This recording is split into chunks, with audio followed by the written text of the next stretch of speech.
I came up with the idea for this video in the shower, so bear with me. So the idea is you can't know what you don't know. So you can't remember something you don't really know. And when you think about it, it's kind of like a paradox, right? Because right when you remember something, you know it. So you're like, oh man, I don't know this memory. But once you think about it, and you're like, man, maybe I don't know when I went to my friend's house and I broke his lamp. Wait, what? I just know it because you just thought about it, right?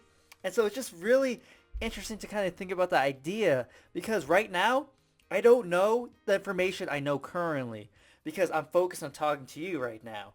But when I when I start to think about all the different stuff, of course, the memories, information starts popping up here and there. But I really don't know the extent of all the knowledge, all the memories I have. And that's what's really interesting. So I have this page up for a reason, okay? It's not just random.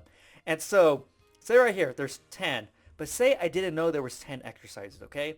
So right here, you see the different 10. And wait, there's 8. Oh, right, that's not one. Okay, 10 right here. So there's 10. And so say I was just going through and kind of memorizing them. But say I forgot to memorize this one, the cobra, okay? I forgot that one. And so I would go through like, okay, oh yeah, abdominal hold, side crunch, the 100. So I get all of these except this one. Well, the thing is, I think I recall them all because I can't remember this one, the name or see the move. And so I'm like, great, I got all the ab moves, but I didn't. And that's the thing that kind of bothers me when I'm trying to learn something is that I can learn something, but I could be missing a piece of information and not know it. And of course, if I need that piece of information, if it's for a test or just something I'm doing, I'm like, oh my God, I didn't learn that, forgot it. And that happened many, many times when I was in school. Try and go all off memory, and then like a test comes up, I'm like, oh man, I didn't study that. Great. And of course, that part of the test just went downhill. And so, this video is just kind of a little bit random, but I just want you to kind of think about the idea. You don't know what you don't know, and right when you try to remember something you don't know, it becomes known. And so, if you're trying to study for a test, for school, business, or just learn information, make sure that, of course, review in your head, but make sure you have like a list so you could go through like, okay, got that, got that, got that, because in your head you could think you have everything, but you could have forgotten something, right? The don't know part. And you would think you're fine, but until, that information is needed, then you're in trouble. And so, yeah, I just wanted to tell you about this because I thought of it in the shower. Just like taking a shower, I was like, wait, what don't I know what to do?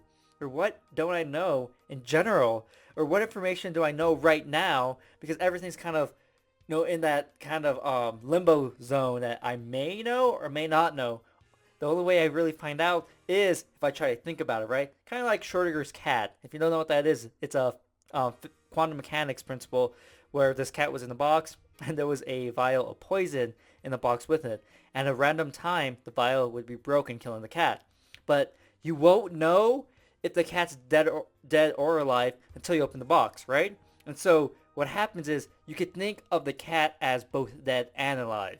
So that's kind of like, the information or memories, it's kind of there and not there. It's only when you try to think about it, do you know if you actually have that memory. So there's some science and there's some memory. What else could you want?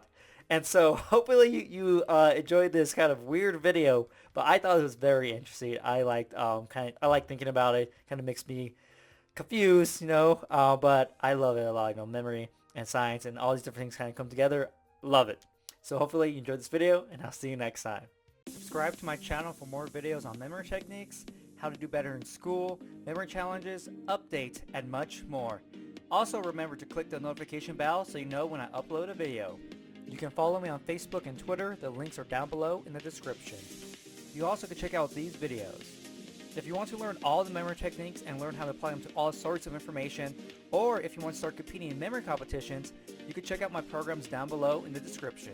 Look forward to my next video and get ready to get the best memory of your life.